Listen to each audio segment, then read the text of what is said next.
So now I will share my experience. So nangyari po ito last October lang po, and that time nasa school po ako. So biglang tumawag po sa akin yung rider na sinabi niya po na may parcel po akong parating, and then sabi niya magkita daw po kami sa labas ng campus. So bumaba po ako ng gate and nakita ko po siya doon, then binigay niya na po sa akin yung parcel ko. So nagkakahalaga po ng 64 pesos yung parcel ko. So dapat po yung magiging barya ko, kung bibigyan ko siya ng 100 pesos is 36 pesos. Pero po sa pag-compute po ni Kuyang Rider, so sinabi niya po na ang barya ko is 136 pesos. So sobra po siya ng 100. So ayun po, naging honest po ako sa kanya kasi alam ko na mahirap din para sa kanya yung trabaho niya. Kaya po sinabi ko sa kanya na sobra po yung barya niya. So 36 pesos na lang yung barya ko. And nagpasalamat po siya, and ayun, naging masaya po siya kasi nga hindi na siya mag-aabuno ng 100 pesos kasi malaking bagay na yun para sa mga rider. So ayun po, naging honest po ako sa kanya. Sinabi ko po yung totoo na 100 pesos lang po yung binigay ko sa kanya. And then nag-thank you po siya, and sinabi niya po na malaking bagay po yung 100 pesos na kaya abuno niya dapat kung sakaling tinanggap ko yung 136 pesos kung hindi po ako naging honest.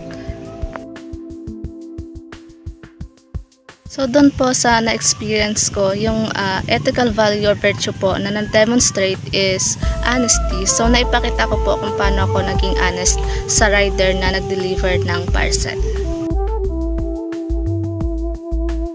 So after ng conversation with the rider, so I felt happy po because when I look at him, nakita ko po kung paano po siya naging masaya nung nalaman niya po na naging honest po ako sa kanya kung paano ko po naipakita na tama po yung desisyon na nagawa ko. So nakita ko po, yung nasabi ko po sa kanya na sobra po yung barya niya. So nakangiti po siya habang sinasabing thank you, kasi nga po mahalaga para sa kanya yung 100 pesos na yun.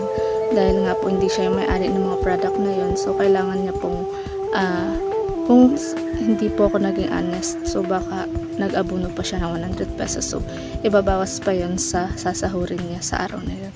So kaya mahalaga po na maging honest po tayo.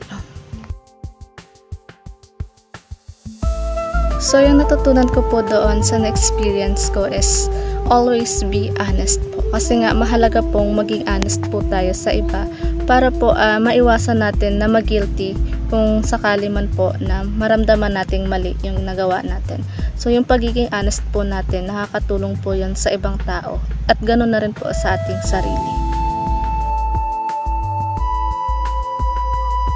So paano po ako may impluwensya na experience na na-share ko po sa inyo? So yung pagiging honest po, dapat po nating tinatagla yun kasi nga po yun is hindi lang sarili natin yung natutulungan natin.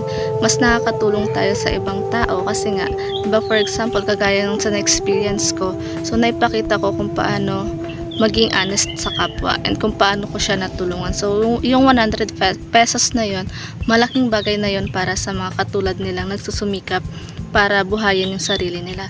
So doon pa lang po nakitaan na natin na magandang maging honest po tayo, dahil hindi lang po yung sarili natin yung natutulungan natin, pati na rin po yung ibang tao. So makaka-impluwensya po itong experience na to sa akin sa paggawa ng mabuti sa mga susunod pang actions na gagawin ko po. So yun lang po muna yung mai-share ko for today. Goodbye everyone and God bless.